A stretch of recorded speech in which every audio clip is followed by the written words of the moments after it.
You're waiting for it again. That feeling. That spark. The one that makes everything easy. You tell yourself you'll start when it arrives. You'll work out when you feel motivated. You'll write when inspiration hits. You'll change your life when you finally feel ready inside. But here's the truth nobody wants to hear. That feeling isn't coming on its own. It never really was. And every single day you wait for it, life quietly moves on completely without you, one more delayed morning at a time. Look at the calendar. Count the days you waited. Count the mornings you told yourself, not today, I'm just not feeling it right now, maybe tomorrow instead. Count the goals still sitting exactly where you left them last year, untouched and quietly gathering dust. Motivation showed up a few times. Briefly. Then vanished again, like it always does eventually. And you were right back where you started, waiting once more for something that was never reliable in the first place. This isn't a personal failure on your part. It's simply the wrong strategy, repeated for years without question. Here's what almost nobody tells you clearly. Motivation is a feeling. Just a feeling. Feelings rise and fall constantly, all day long, for no obvious reason at all, sometimes shifting hour to hour without warning. You don't chase happiness by demanding it show up on command, right when you need it most. You don't chase calm by forcing it into existence through sheer willpower alone. So why would you build your entire life around chasing motivation, a feeling just as unstable, just as unreliable, just as quick to disappear the moment things get genuinely difficult? Motivation is weather. Some days sunny. Some days stormy. You can't control the weather outside your window. But you can still build a house strong enough to stand through any weather at all. That's exactly what discipline actually is. Not a stronger feeling. A stronger structure. Something that works whether motivation shows up that day or not. People who succeed long-term aren't more motivated than everyone else around them.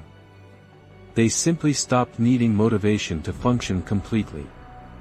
Picture two people with the exact same goal. Get fit this year. Same starting weight. Same busy schedule. Same amount of hours in every single day. One waits for motivation every single morning. Some days it shows up, and they train hard. Most days it doesn't, and they skip completely, promising themselves tomorrow instead.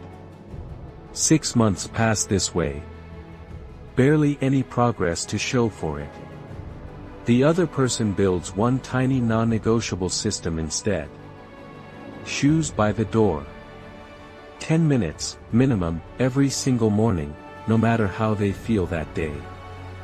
6 months later, the difference is enormous, almost impossible to ignore. The system builder never felt motivated most mornings either, if we're being completely honest here. But the system didn't care how they felt that day. It just ran, automatically, on autopilot, every single day without fail. 10 minutes became 20 minutes. 20 became a full habit nobody had to think about anymore, or negotiate with themselves over. Meanwhile, the motivation waiter is still exactly where they started, still waiting for a feeling that was never actually required to make progress in the first place. There's real neuroscience behind why this works so well, and it's worth understanding. Motivation lives in a part of the brain tied closely to mood and dopamine, both wildly unstable day to day, shifting with sleep, stress, and blood sugar. But habits move somewhere completely different over time, into a region called the basal ganglia, deep inside the brain. Once a behavior moves there, it runs almost automatically, with barely any conscious effort required at all. You don't decide to brush your teeth every single morning. You just do it. That's not motivation. That's simply a system, quietly running in the background. This is why willpower alone always eventually fails everyone, no matter how strong they think they are. Willpower depends entirely on mood, energy, and how tired you already are that particular day.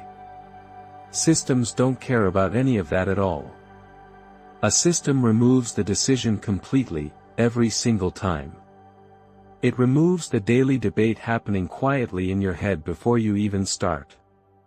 It just runs, the exact same way, regardless of whether you woke up inspired or exhausted, happy or completely drained that morning. Without a system, every single day becomes a negotiation. Should I go today? Do I feel like it? Maybe tomorrow instead. That constant internal debate is exhausting all by itself, long before any actual work even begins. It quietly drains energy you could have spent doing the thing itself. People who rely purely on motivation spend half their mental effort just arguing with themselves, every single day, about whether today counts as a good enough day to finally start. With a system, that entire argument disappears completely, almost overnight. There's nothing left to debate anymore. The shoes are already by the door. The time is already blocked on the calendar in advance. The first small step is already absurdly easy, almost too easy to skip without feeling slightly ridiculous. You're not relying on inspiration anymore. You're relying on structure, something far more dependable than any fleeting emotion could ever be, on your best days or your absolute worst ones. So how do you actually build one of these systems yourself? You start absurdly small, almost embarrassingly small. Not an hour at the gym. Just putting your shoes on first. Not writing a whole chapter. Just opening the document and typing one single sentence. The goal isn't intensity in the beginning. The goal is removing every excuse your brain could possibly use to avoid starting completely. Make the first step so small that skipping it feels genuinely ridiculous. Then attach it to something you already do without thinking, every single day. Right after your morning coffee, open the laptop and write. Right after you brush your teeth, do 10 push-ups on the floor. This is called habit stacking, and it works because your brain doesn't need new motivation for it at all. It just needs a trigger it already recognizes automatically, without any real thought required. The existing habit becomes the reminder itself. The new behavior simply rides along quietly behind it, without needing to be remembered separately at all. Remove friction wherever you possibly can. Lay out your clothes the night before. Keep the guitar sitting out, not packed away in its case. Delete the app that keeps distracting you from actual work. Every extra step between you and the action is one more chance for motivation to quietly win the argument.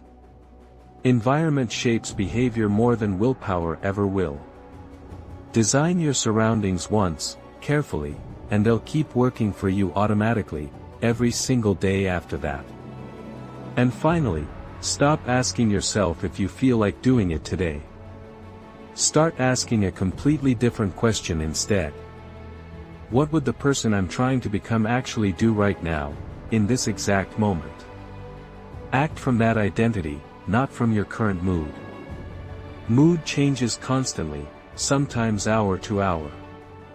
Identity, once it's genuinely built through repeated action, stays remarkably steady, holding firm even on your very worst, most unmotivated days. Do this consistently, and something shifts permanently over time, quietly and without much drama. You stop waiting for the perfect feeling to strike before starting anything important. You stop postponing important things until some imaginary better mood finally arrives on its own. The system runs whether you feel inspired or not, whether life is easy that week or genuinely hard and exhausting. And slowly, without much fanfare or celebration, you become the kind of person who simply gets things done, quietly, consistently, regardless of what any single day happens to feel like. So stop chasing motivation completely, starting today. It was never coming to save you anyway, not reliably, not on command, not when you actually needed it most. Build one small system today instead. One tiny non-negotiable action, so small it feels almost too easy to skip completely, even on your worst days. Attach it to something you already do without thinking about it. Remove every piece of friction standing in the way of starting. Then let the system run, quietly, every single day, whether you feel like it or not that morning. That's how real change actually happens. Not through motivation. Through structure.